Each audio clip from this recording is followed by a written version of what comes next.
But we were picketed by it all came from the Christian right. Yeah.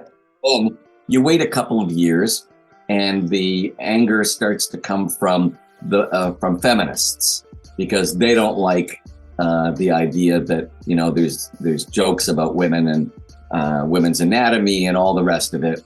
And we weathered that. It's even when I brought in Andrew Dice Clay, even when I brought in Sam Kinison, and there were definitely pickets. And the pickets said, and I'll never forget this: feminists for a healthy humor. And I thought, well, you really don't know much about humor, that's for sure.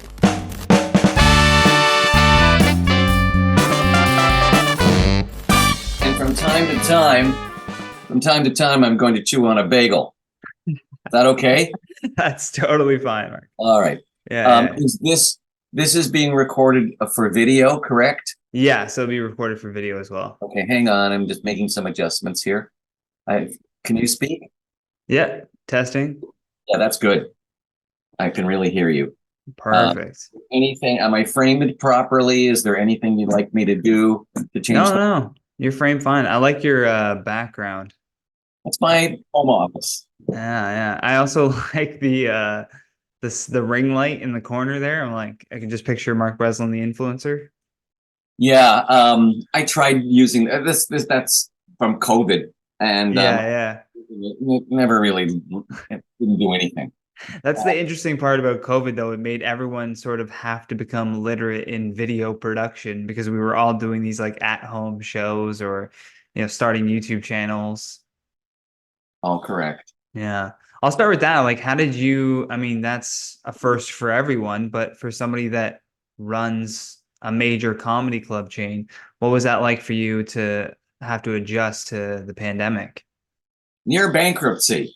It was awful for anybody in the live entertainment business, whether it was comedy or music or dance or theater. Everything was closed, and that meant no money coming in, not just for me, but for all the comics, for the people who work at Yuk Yuks. Everybody was laid off. It was a terrible time. Now, it was kind of weird because I found out about it. I was on holiday. Oh. 2020, we were down in Palm Springs, and I was tracking this, of course, and I got a call from my assistant who said, "I have bad news. We're going to have to close the clubs." I said, "Oh, for how long?" She said, "Maybe a week, maybe even two." And then, of course, it turned out into 2 years. Yeah, which is so insane to just like that they got it that wrong though. It kind of pulled the curtain aside, if you will, on government. And I was like, oh, they're just people too. Like they don't really know either what's going on. Well, I guess better to be safe than sorry. And I did not resent the government for doing these things. By the way, the truckers did the Freedom Convoy. So I asked myself, what does the government do that restricts my freedom? Well, too high. I don't like that. But then I really couldn't come up with any other things. But you know what really does restrict my freedom? Public opinion, tradition. That restrict my freedom. In what way? Well, I'm always fighting against what people want. And I have done this all my life, even before I got into comedy, which I did pretty young. But even when I was a child, I didn't like the idea of religion, marriage, any of the institutions that kind of shape us and tell us how to behave. I never liked any of that. And if there's any one word that defines who I am and what I've done in my life, it's independence. Independence. I like that. That'll be the word for the episode. Well, yeah. And I was thinking about that, of course, because you asked me to find one. But, I realized what really motivates me. What has really motivated me? Is it money? Not really. Is it power? Not really. It's independence. It's doing things the way I want to do them, right or wrong.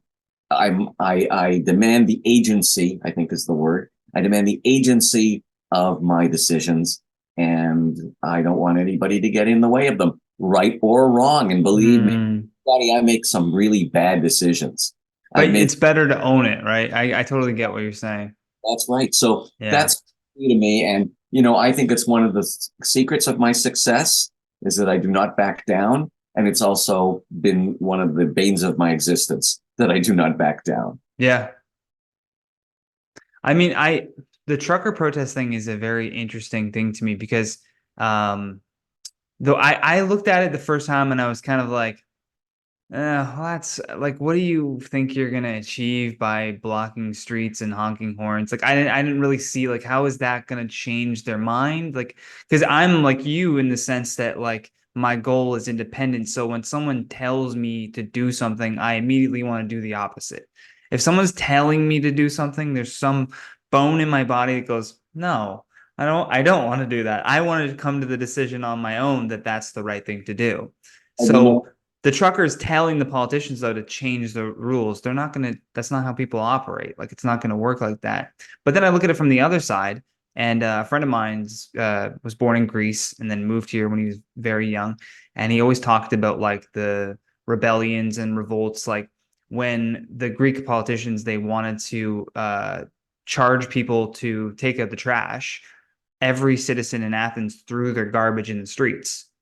They were like, no, they just completely refused. And he goes, I've never seen Canadians do something like that, like protest against a new law or whatever. And he goes, the first time I saw the trucker thing, I thought, oh, here it is. They're actually doing it. They're actually like rebelling against the government for once in their life. fair enough, but I still can't take advice from people who haul soybeans. Okay, That's what I mean. I'm trying to see both sides here. I'm like, I get where you're coming from too. Yeah, yeah. Let's skip that. But what made you get into comedy? You said that you got into comedy young. What was the thing that kind of clicked for you that made you want to go in that direction? nothing actually clicked. A lot of things lined up in a row, Mm, um, pushed me to do what I do. It's not that I chose comedy so much as comedy chose me. So the background story, the origin story that's important here is that I had studied English literature at York, got my degree. All my friends went on to take their masters and eventually their PhDs, or they went to law school, and I didn't want any of that because I came from a kind of intellectual background of loving the beats and being kind of into sex, drugs, and rock and roll of the '60s. We want to place this, in at the time. It's important we place this at the time, and the time was 1974. So I'm coming off of all of these, different, radical ideas and movements and art and culture and psychology and all kinds of stuff. But I have nothing to do with those things. Now, I was always interested in comedy, but didn't know it. When I mm. was 8, my cousin Victor bought me a 3-year subscription to Mad Magazine, and it kind of changed my life. But I didn't know because I started to look at things through the prism of what's funny. And I Mm. also, when I was a kid, used to watch every sitcom imaginable all through the late 50s and 60s.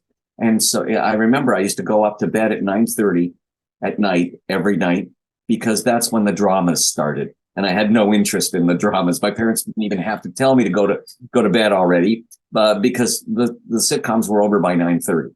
So I wasn't in. Now that's like a time bomb that's Mhm. sitting me waiting to go off that I don't even know.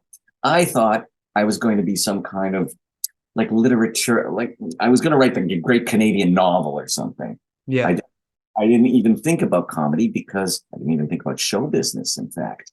And then I got a job immediately after university at Harborfront, which is for the viewers who are outside of Toronto. Are you in Toronto? I'm in Ottawa now. Oh, okay. So Yeah. the people who are outside of Toronto, it's this big complex on the lake which needed to be developed. It was all just warehouses, and the government pumped a fortune into Hmm. it, like interesting and livable. And what they had to do was they had to put on a bunch of shows to attract people down to show the value of the space. Interesting idea. And, oh yeah, and I Yeah. mean, Harborfront's turned into this massive thing now over the years. But when I was there, it was the first year, and they gave me the job of handing out pamphlets. That's all, just hand out pamphlets. It was Wow. a job, really easy. But they would bring in these acts, these bands and theater groups, and it was all older guys who were programming it, like guys in their 50s and 60s. And I was like 21 years old or 22 years old and very outspoken always. And they would say to me, "So what'd you think of the group we brought in last night?" And I'd say, "Oh, shit. You should, if you really want to book a great group, book this group." Okay. And they would. Uh, so So they were I, using you to like kind of tap into what actually was cool. yeah. And yeah, yeah. So at the end of the summer, they said, "Are you going back to school?" And I said, "I'd rather not." They said, "Well, come to work with us in the program department for next summer." And I did that. And when the next summer came along, this would have been 1975, one of the many programs that I started was a comedy program. And I loved the comics. I just fell in love with those comics. I thought they were so exciting and so truthful in everything that they did. And I started going Do you on stage. remember some of the people? Oh, yeah. I mean, there was Rick Moranis at that time was doing stand up, believe it or not. Oh, wow. Larry Horowitz and Tony Molesworth, Steve Schuster. There were a lot of Marjorie Gross. There were a lot of very good comics at the time. And there was finite. And a guy named Paul Mandel, who was no relation to Howie. Paul Mandel was our Lenny Bruce. I see you have a Lenny Bruce Yeah, yeah. It's one of my favorites. in the corner of your screen. And he was like a kind of Lenny Bruce. He would go on stage. He looked a lot like Bob Dylan with, sort of the hair and everything. And he would read his divorce papers and throw buns. He would throw sticky buns at the audience. And I thought this was so. Yeah. The one who actually said, "Come on, we got to have our own place." Because I can't do what I really want to do here. It's a government place. And my friend Joel Axler, who was sort of my wingman, wanted to help in on it. And so, we got fired. We all got fired from Harborfront. Why'd you get fired? We got fired because no fault of our own. They wanted to get rid of all the people who weren't part of the actual government and replace them with government workers, which is what. Oh, I see. So we all got fired, and my friend was running a folk night at a community center downtown, and I got the idea. I said, "Well, how about if I bring down the comics and they'll do sets in between the folkies?" He said, "Hey, let's try it," and it was a disaster because folkies were all kind of positive and idealistic, and And then you get a guy reading his divorce papers. yeah, and then we had the comics who were like chain smoking and wearing black and kind of sour and insulting people. So it didn't Yeah. work. So I did the thing that was the best, I guess the best thing I ever did in my life, the best decision, which is I went to the board of the community center and said, "Can I have a night to do comedy?" And they said, "Yeah, okay, sure. We have to charge you for the room. It's $38 for the night." And I said, $38? Where am I going to get $38? And then I realized I could charge for people to get in, just charge them $1. The room held 100 people. Oh, And nice. I could fill it. Not only would I be able to pay the rent, but I'd be able to pay a comic or two and then have a little spending money. Remember, I'm out of a job at this point. I don't have a job. Yeah, yeah. So you're doing this to survive here. I'm living off savings. Yeah. And it took off. It took off big because we didn't censor anything. No censorship whatsoever, which is something we've kind of held to as a core value of our company for the last 47 years. Mm. And every place else that tried a comedy night, you couldn't say this and you couldn't say that. And Yeah. against the government, and whatever you do, don't even mention sex. So we mentioned sex a lot. Yeah. And those were the two things that were the most important part of what we did at that time, and still is we did comedy unlike everybody else in the country that left in the sex and the anger. Sex and anger were our two poles. Your core values there. I'm going to eat a piece of bagel now because I want everybody to know I'm a Jew. Jewish people. I'll just like cut in an ad here now. We eat bagels and we win wars. Oh, Yeah, I like that you've kept that kind of to your core of, we're purely about comedy. There's not really like, we're not going to tell somebody not to talk about something as long as it's ending in a joke, you yeah. know? The audience has to laugh. Yeah, Ultimately, yeah, is the ultimate arbiter. But with this woke movement happening now, and I think of Yuk Yuks as being an anti-woke. There's a huge movement against wokeness in art and in performance, and we're kind of at the center of it. yeah. Differ from all the other comedy clubs, or most of the other comedy clubs, in the way that we book people and the way that we. Yeah. And our attitude is: if you don't like it, leave or don't come back. Hmm. We know that there's an audience out there for what we do. Yeah. But that's the point too. And like the thing that frustrates me is people getting mad, like getting mad at a venue for it not being the show not being what you expected. That's one thing. But like going to someone's comment section and telling them that you hate the thing that they're producing is a next level of psychotic, because it's like you don't have to consume content that bothers you. Like I do not see the value in like wasting your time and energy on being angry at something when you could just like go watch the dramas. Like you wanted to not watch the dramas, but you weren't going to sit around past 9:30 telling your parents, "I hate these dramas." Like it's such a waste of your time. Sure, but I think everybody has the right to, express their opinion, critical Sure. opinion, but it will never affect me in terms of what I do or book. Hmm. I booked Louis C.K. right after, well, not right after, but it was, I guess, Shortly after. the first time he tried to perform out after his scandal. And I Hmm. booked Yuk Yuks because he knew I was a fan and he knew I would stand up for him, regardless of what he did. Yeah. And we can debate how bad it was from now till Tuesday, but he was a great comic and he needed to be heard and seen. And I booked him, and I must have had 1,000, yeah, maybe 1,000 people writing in saying, "How dare you? How could you? We'll never come to your club again." So I give this to our IT people, and they trace the URLs, and Hmm. almost all of them were from Europe or the United States. It's people who never came to the club in the first place, but that's their Oh wow. they'll never Yeah. come back again. Yeah, yeah, yeah. Damn. I've had that Do happen you times.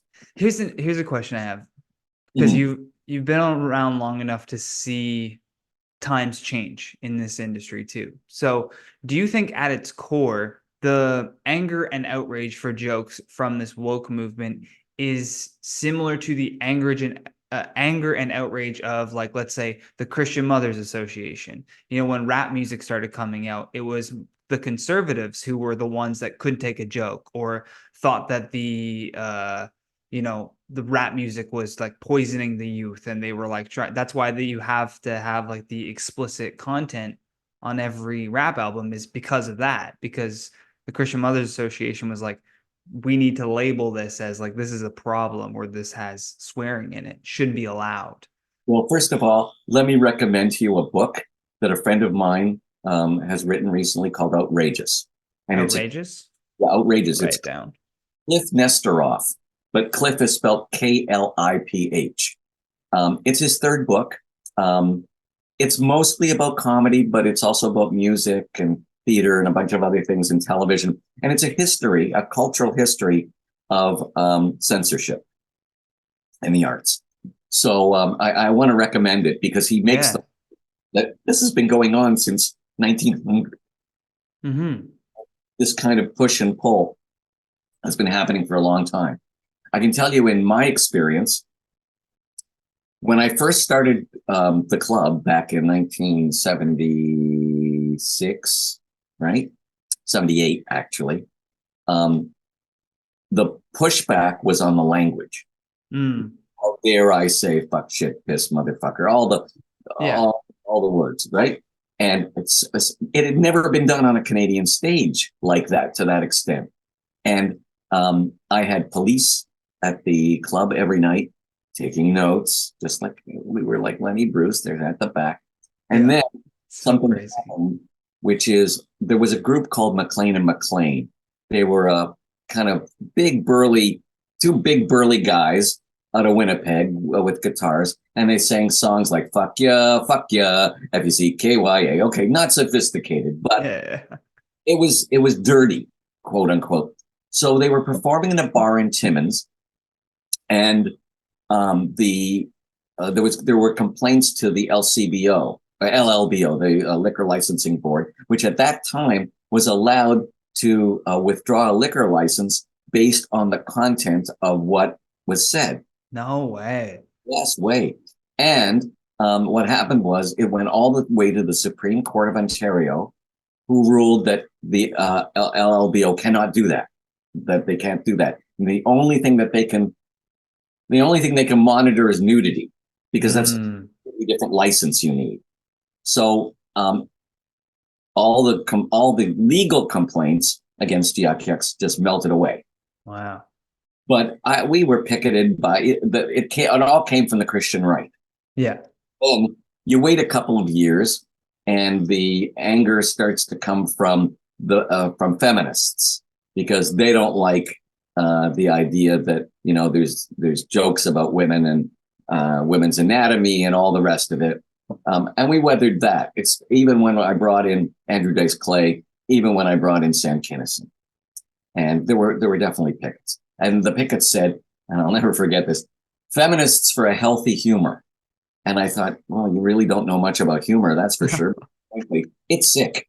It's sick, and it comes from a sick place. Yeah, that's the point of comedy, is to come from a place of supreme darkness, depression, and like take that and turn it into something good for a moment, like just for a moment to make you laugh at it, right?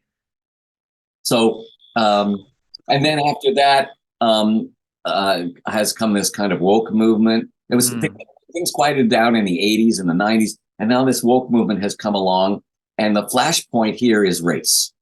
That's the flashpoint. So, tell a comic he can't talk about something, and guess what he's going to talk about? Race, because that's what you're not supposed to talk about. Yeah. A lot of, I did a show, but I just like controversy, I just enjoy it. I can tell. We did a show right after the George Floyd, incident in the state. White guys matter, and it was just white guys talking about white guy stuff. Well, we had about 1,500 complaints. We did the show anyway.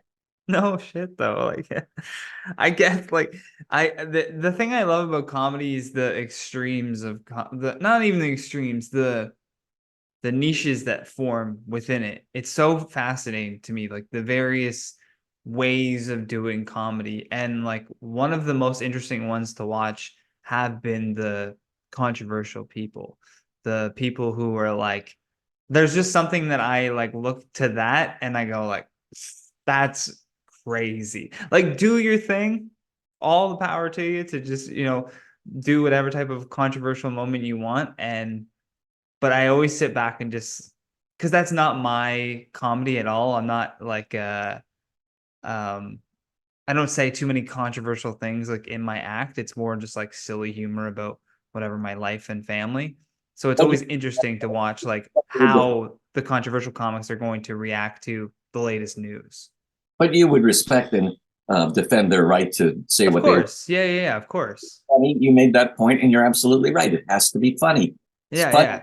As long as it's funny, like I'm like, go for it, Like if a trans comic has like a hilarious joke, it's a hilarious joke. It doesn't matter like what their like how they live their normal day-to-day life. I just like jokes. I couldn't really care which mouth it's coming out of or what their religious background is or any of that. Yep. Yes. Now another here. There was a controversial moment as well that I want to talk to you about. That's like I think it's probably a story that you get asked about a lot, is the putting up the names of dead people on the marquee to prove that you could sell it out no matter what name was on the marquee. And you know what? What made you do that? Well, I thought it would be funny. First of all, no, way back when a number of comics would came to me and said, "You should pay me more because I bring more people in." And I said, "I would if that were actually the case, but there's no media around you. The customers are just coming to the club and trusting my ability as a gatekeeper." Mm-hmm. To prove it, I went to Roselawn Cemetery, which was near my house, and I wrote down the names of people on the headstones. Now I could have just made them up, but Yeah, it's yeah. a better story, isn't it? Yeah, Okay. it is a lot better of a I story. didn't make this up, but I knew it would be a better story. Yeah. All that's the narrative. And I would write down names. It was a Jewish cemetery, Sam Schwartz, Lisa Goldenberg. And I wrote down, a half a dozen of them. And we used to run an ad in the Toronto Star every week. And all it had was a caricature of me and the name of the person who was featuring that week. Mm-hmm. And for 6 weeks, I put the fake names in. Business didn't go up, business didn't go down. Wow. And that's in some cases still true today. They're coming for the experience. We've marketed as an experience, and there are a few comics that break that rule, and that's great, and we pay them appropriately. Obviously, Sure, yeah. Basically, you go to the club, and at the end, I stand outside as people are leaving, and I say, "Did you enjoy the show?" They go, "Yeah," and I say, "And who was your favorite comic on the show?" And they'll say, "The third guy." I said, Yeah, yeah. Oh, that's the "Remember his worst. name?" Like Okay. the third guy, like we're cattle or something. We're we're we're comedy cattle. Donnie, here's my secret. Okay, Yeah, the people who come to my clubs are not dyed-in-the-wool comedy fans. sure. They're just out for a good night. We'll look in, I'll go on the internet and see, which comics are playing in some little storefront hole in the wall or bar, and they Yeah, know those people. That's not our business model. yeah. Business model is if comedy were a drug, we appeal to the very light users, Mm, occasional users. We've studied this. The average person comes to a Yuk Yuks that's our customer twice a year, mm-hmm. once a year. That's all. Interesting. Do So, you think it's because you offer like it's a very professional environment in the sense that, like you said, it's not just like a show that's appearing in a restaurant. Like there's the full expectation that this is a comedy club that you're walking into. There's like an expectation there. well, I think it's branding, actually. Hmm. People who, people who are not very cognizant of what's going on and super fans, they just, Hmm. yeah, Yuk Yuks, that's the comedy club, right? And so they go there. And if they have a good time, which they almost always do, they'll come back, they'll tell their friends, but they won't come back the next week like super fans would. Yeah, yeah, yeah, of course. 6 months later with a group of people. So that's how we work, is that we appeal to people who are occasional and casual users. Our support is a mile wide, but maybe only an inch deep. Hmm. Okay. Now, another thing that I wanted to ask you about is there's something that I always heard about comics that were signed to Yuk Yuks that you could not perform at other establishments. Is that Well, true? And what was your kind of thought process behind that? no, it's true-ish. Okay. Um, Not completely true. Um, to work at Yuk Yuks consistently, and we have a lot of rooms. It isn't just the 12 or 13 actual Yuk Yuks. We also have at least maybe 100 rooms across the country that we do once a month, once a week, in communities that are smaller than ones that could actually have a real comedy club there. So Hmm. it's the package that we have to offer is pretty good, pretty big. I have a deal which I've offered the comics and the comedy community, which is, unlike my competitors, I won't bring in American acts. I will keep this marketplace secure for you. But to do that, I need you to not play my competitor, to not work for my competitors. So the way that it's worked out in the end is Mm-hmm. that people, the comics can play places where we don't have any clubs, and there's a few of them. There's quite a few of them actually, and it Sure. doesn't bother us. But if we just spent $400,000 opening up a really good comedy club in London, Ontario, you can't go and play some bar there that advertises you. It's not fair to us. Do you see the other side though of like from the comedian's perspective of the only reason why they want to do that small bar show is to prepare their material so that it's tight for your shows? Like if I were going to work on new material, I feel like it would be disrespectful to you to do new material at your club where people are paying. I'd rather do it for people who are paying nothing and let me talk out the ideas there and get a good grasp of it. Totally understood. And we let that happen a lot. We turn a blind eye to a lot of this stuff. But if it's a real comedy club operating against our comedy club, Mm-hmm. no, no. In the same way that you couldn't work for NBC, have a show on NBC, and then have a show on CBS. But you could have a show on NBC and do something on streaming because they're not the same platform. I see what you're saying. They're not playing to the same audience, especially if it's a proximity thing. I can understand that you wouldn't want to, charge people $20 to see this comic on Saturday, but they can see the comic for $5 on Thursday at the bar around the corner. Which are they gonna? You're gonna lose some of your audience to the people who just want the cheaper show, Something right? like, yes. Yeah. But again, like it's like that it goes back to what you were saying before though about how it's not even necessarily the comic that sells the show, right? Like if Yuck Yuks branding is strong, then a comic playing a show around the corner wouldn't matter because the show is going to be great regardless if they've Well, seen the comic before about or but it's not about that. It's about the comics helping me sell franchises. When I go to a franchisee and I say to the franchisee, I want, you open up this place, it's going to cost you a couple of $100,000, maybe more, depending on the space. But don't worry, the product isn't going to be across the street. The product is your guarantee. Mhm. We the exclusivity of the product, and that's why people build beautiful yuck yucks. So, so that's Okay. why we're kind of in it together. I get that. Now, a question I always ask my guests too is if you can make a phone call to 15-year-old Mark. And the reason why I say 15-year-old version of you, because I think for a lot of people, it's a lot easier to put themselves in that moment of remembering when they were 15 years old and what you were doing and what you were thinking about. If you could give a like get on a phone call and give them some advice, what would you say to yourself at 15? Well, I was always very cocky about my own abilities. 15 is a bad example. I was going through a bad time when I was 15. But if you ask me about 17, Sure, that let's do 17. 17, I pretty much closed down my high school by running a candidate for school president who didn't exist. And I fooled the entire school and they won. So if you looked at me then, you would have said, this guy's going to go some places. This guy Yeah.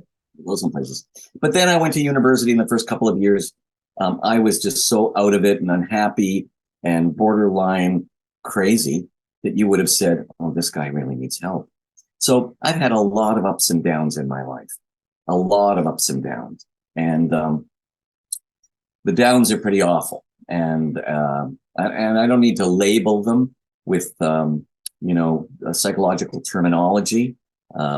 In my, unless you were a full-blown paranoid schizophrenic back in 1972, they didn't give you a firm diagnosis. You were just troubled, and I was a Mm, troubled person. So I guess I would say to my 15-year-old self, don't worry about this trouble. It will pass. that's And then good. you'll. That's good. I like that. Um, well, yeah, what is something that you because you're always having to be tapped into what's new in what's funny in the comedy community. And obviously funny is funny, but I'm sure there are certain things that you look for in the comedians that you sign to your brand. So what things are important for you to look out for, or what could comedians do if they were looking to be part of Yuk Yuks? And it's a very good question. I started a school at Humber College, the Humber School of Comedy, 15 years ago. It's unlike anything else anywhere in the world. And the first question I get is when I talk to the students is, what makes you choose one act over another to work with? And I think it's the key question, really. Okay, so I'm really looking for comics who can move the needle of culture just a bit. I want comics who are significant in some ways. And you'll never be able to book, like, you'll never be able to choose everybody and have everybody become significant, because they just don't. But look at the track record. Howie Mandel, Jim Carrey, Russell Peters, Harlan Williams, Norm Macdonald, Jerry D, Mike Bullard, Jeremy Hotz. I could go on and on. All those people made a difference. And then, so what am I looking for? Well, it all starts with writing. I worship at the altar of good writing. Maybe that's my background in literature. I don't know, but it starts with writing, not with the guy, gesticulating wildly on stage and, acting like a goof, which it can be very funny, but that's not what I'm looking for. I'm looking for somebody who's a really great writer, because somebody who's a really great writer has the best chance of going on to something great. So that's first thing. Second thing is, I'm looking for diversity. Oh, wait a minute. I don't mean the diversity that everybody talks about.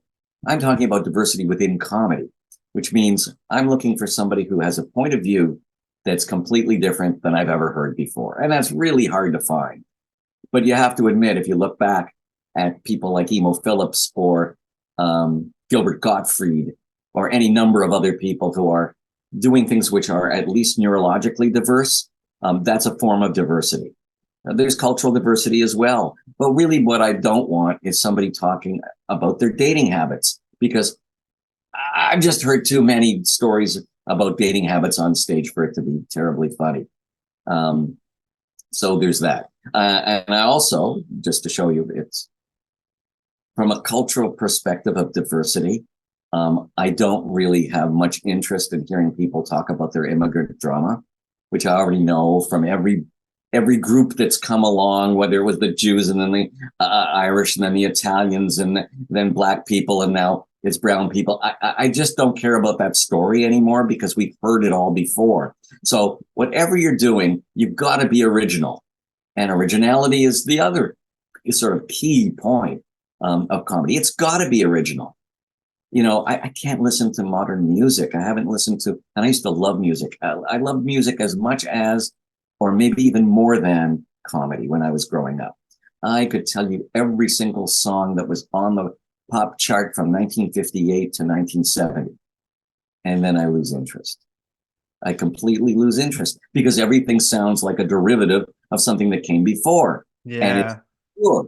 And there's certain flare-ups that I like 70s funk or new wave and punk. But there's very little now. It all seems to be diva music, or rap, or the stuff that sounds like techno or something like. These leave me completely cold. Why did I get in? Sorry? Why did I get into that? I was trying to make I don't know. We went off on a tangent. That's okay. I get what you're saying though. Oh, you were talking about how you're looking for originality and you're looking for good writers, and yeah. And I guess when I sign somebody and I want to start working with them, dream is that 5 years from when I sign them, they're going to be doing Conan or one of those late night talk shows. And I kind of know what might make that work. Or I'm people now that might be able to have an internet status, which is very strong and gets, hundreds of thousands of views. Those are people like Ben Bankus, for instance, now is doing that, and it's reflected in his ticket sales. Mm-hmm. Yeah. So for somebody, I'm also looking for that. That's a new thing that didn't exist 5 years ago or even 3 years ago Yeah, of course. for me. Because if they're offering, or like if you're even offering moments for them to like film their sets in your establishment, that's just like great branding for you to have the Yuk Yuks logo behind them, and then they're going off putting that on their social media. Like, it's such a good exchange of services, I think, with the club to the comedian, of like, here, like, film here, like film, like put, and then you can put it online, and then all of your everything that you're posting to your millions of followers or hundreds of thousands of followers, it's also got me in the background. Okay, you were cutting out there. Oh, yeah, I think I saw a thing pop up that said Yeah, that's a problem with doing these sometimes. no, it's good now. I was just saying that, like, it's great branding for you guys too, to allow, like, I've seen the Yuk Yuks page start posting like clips and like showing different comics off, and I think that's great. Yeah. Like, finally, do you have any like memorable or funny anecdotes from the comedy scene that have stuck with you over the years? I remember Robin Williams coming into the club in 1978. He wasn't a star yet, and he was in town doing a talk show. My friend who had seen him in LA said, "We got to get him on your show tonight." So he went to the studio, the CBC studio, waited outside for him, and said, "Mr. Williams, I'm from Yuk Yuks. How would you like to come down and do a set for us?" He said, "Yeah, I'd love to." He comes down. It's a late show, so it didn't even start till 10:30, maybe even 11. And he goes on. I'd never seen him before. He was just at the point before he was being offered Mork. So wow. On Happy Days, he had that little arc on Happy Days. So it would have been from that period. And he went on and did 2.5 hours of, the most brilliant stuff I've ever seen. Wild. And that was an amazing, amazing night. And as it happens, one of the reviewers in town happened to be at the club that night. So he was able to write it up. And that was great publicity for us, great publicity for Robin, and just helped everybody out. Now, a grace note to that story is the guy who was the comic who was the feature that night, Jerry Bednob, really funny, very funny comic. And I said to him, "Jerry, you don't have to go on. We'll still pay you, but it's like 3 a.m. Yeah. He said, "I want to go on." Okay. True comic. And he killed. Wow. After watching Robin Williams for 2.5 hours, he still killed it. That's a testament to his comedy. So that's a night I would remember. Here's a night that everybody talks about. This is in Norm Macdonald's book. Norm Macdonald particularly liked this story. I brought in Sam Kinison a number of times. But the first time I brought him in, nobody could believe that I would bring in this guy who kind of had an act, but kind of didn't. The way I saw him was, there used to be not quite enough comics who could headline in Toronto. And I believe we were open in Ottawa by this time. Maybe not. No, probably not. But there weren't that many. So I used to go down to New York and go down to LA, and I would do I would say to the comedy club owners, show me your roster. Let me see who's on it, and I'll buy some acts. So I was down in Los Angeles, and it was probably about 81, maybe 82. And they put on like 10 or 12 acts for me to watch, and they were all perfectly competent. And then it came over to me at the Comedy Store and said, "Okay, so that's the show. We just have this one guy that we put on at the end to clear the house. So you can leave if you want." Yeah. And I said, "Well, he can see me. I don't want to walk out on him. He'll know that I'm there. I'm a buyer." Yeah. I said, I'll stick it out. And I just thought the guy was brilliant. It was a mess. The act was a complete mess, but I could see the brilliance there. Wow. So at the end, the Comedy Store people come up to me and say, so did you see anybody you want to book?" I said, "Yeah, the last guy." And he said, "Oh, the last guy. Oh, he's great. His airline material is fantastic." And I said, "No, not that guy. The actual last guy." And they said, "Sam Kinison? You want to book Sam Kinison?" I said, "Yeah." I couldn't believe it. So I bring him in, and the week start for a comic would start on a Wednesday, and it would go through till Saturday. So the first set on Wednesday kind of went kind of tepid, didn't do all that well. Thursday, it was quite packed, and he walked absolutely every single person in the club. Everybody. It was completely empty. Completely empty. That's wild. And at the end of that, I went backstage and I pulled out my wallet and I took $100 out of my wallet. And Sam thought, okay, he's going to pay me for tonight and then he's going to, fire me and send me home. And I said, Sam, this is $100. It's your bonus tonight for walking everybody in the audience.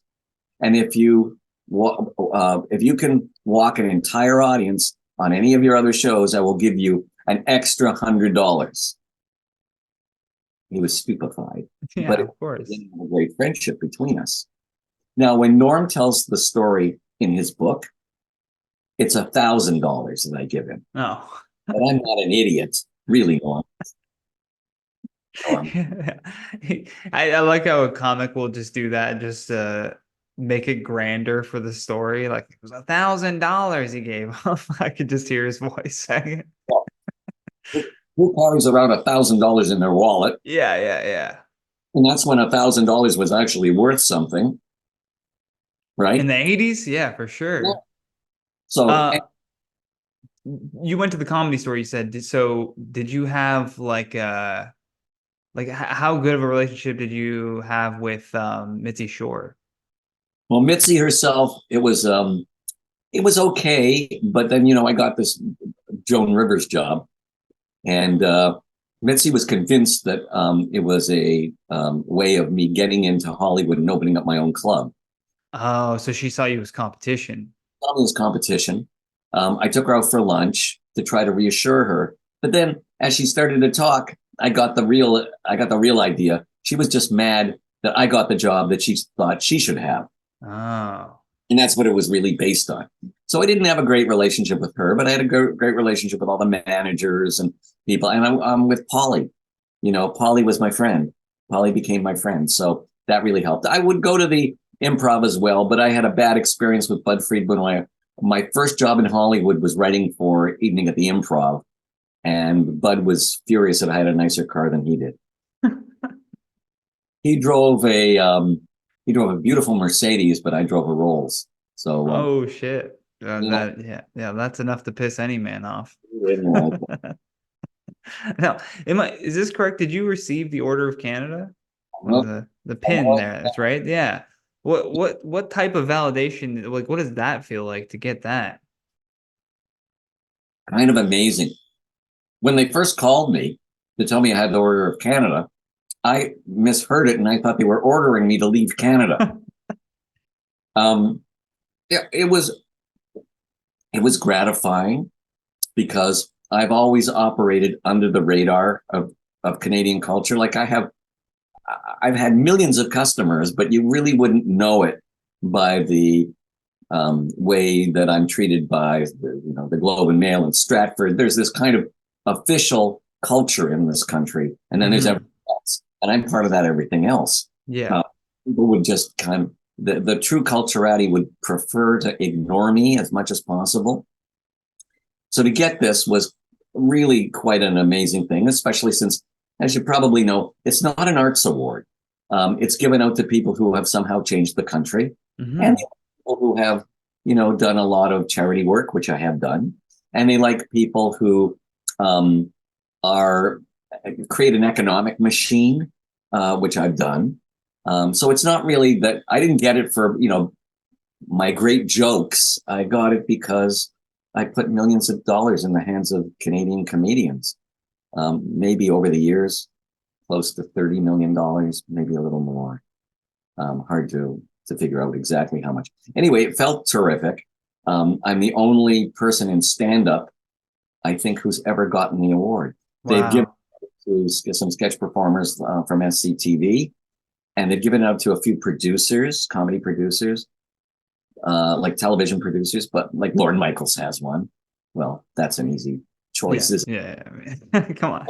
So to be in that company, it's great. However, I must say, when I went in to get the award, there's two stages to it. The first one is the actual ceremony where you get the award, and I was able to bring my young son and my wife and my mother Oh, and nice. Howie Wagman, and have them all watch this. And you go up and they announce you, and it's almost like you get on your knee and they, with The the sword. knighting you. Yeah, there's no sword involved. Yeah, yeah. They pin you, and everybody applauds. And then the second part is that evening, and that evening is a beautiful banquet, just at the Governor General's residence. By the way, if you're into art, go for a tour of the Governor General's residence, because the Canadian art is the best I've seen out. Wow. It's better than most museums. Yeah, And will do. it's excellent. Anyway, so I'm sitting around a table of 10, and we're all talking, and I ask people, what did you do to win this? One guy says, I helped develop an enzyme that can detect prostate cancer. So that's great. You can go to somebody else, next person. Yes, I started a whole chain of nonprofit residences for battered women. Wow, that's amazing. And then they go, and what did you do? I said, well, I talk dirty. I talk dirty to people. I was really clearly out of my league in so many ways. And Yeah. really funny. So it's great. The other thing that's great about this pin is it's a conversation stopper. If somebody's having an argument with me about something, I just show them the pin, and I go, well, evidently the federal government agrees with me. Yeah, yeah. Yeah, no way. Yeah, for sure. You should actually rig it up so you can squirt water out it as you say that. Yeah, yeah. When you get that looks like a military thing, but it's just in my safe at home. I've never actually worn it. Oh, okay. Yeah, you should. You should. It's subtle, and it's never helped me in anything day to day. Like, if I go to Starbucks, nobody ever says, "Oh, you have an order. Please, it's on the house." Yeah, yeah. Speeding ticket, maybe? I'm sorry? Speeding ticket, maybe? Get you out of a speeding ticket? So that's Okay, there you go. You don't have to worry about that then. I did wear it once coming home from a vacation, having to cross the border into Canada. The guy looked at it and he didn't even say anything and just stamped the passport, or stamped whatever I had to do Yeah. to get it. And once I was at an alternative cinema, and I got a tea before I walked in, and the girl behind the counter said, "I can't charge you for the tea. You have an order of Canada." Other than that, She points at a sign behind her that says that, like free tea. Repercussions of having this wonderful award. Yeah. Well, Mark, your impact on the comedy community in Canada has clearly been recognized by the government of Canada, and I appreciate everything that you've done so far to build a huge scene for somebody like myself who's a comedian trying to make it in Canada. Well, thanks. And I'm not finished yet.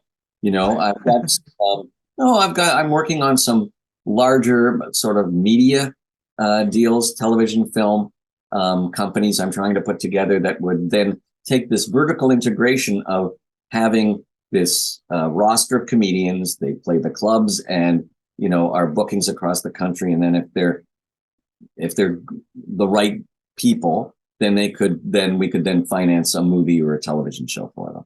That's always been the dream, but I think I've finally found the right people to be able to finance something like this. That's awesome. The bigger the deal, the more chance it's going to fall apart.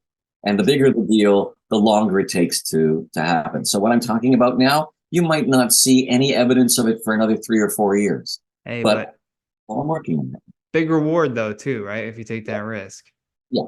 I'll share your social here for if people want to follow you. You're Mark Breslin1 on Instagram. And you can go to yukyuks.com to find a Yuk Yuks near you. Look at all these places where he's located. Go see a show if you're watching this from Canada. Mark, man, thanks so much for making the time to come on the podcast. It's a legendary guest get. Well, you're welcome, Johnny, and have a really good time and doing what you do, because that's the key. If it's not fun, don't do it. Oh, I believe that 100%. Hope you have a great rest of your day, Mark. You too. All right, take care. Bye. You've been listening to The Johnny Rogers Show. New episodes air every Friday at 8 p.m. Eastern Standard Time.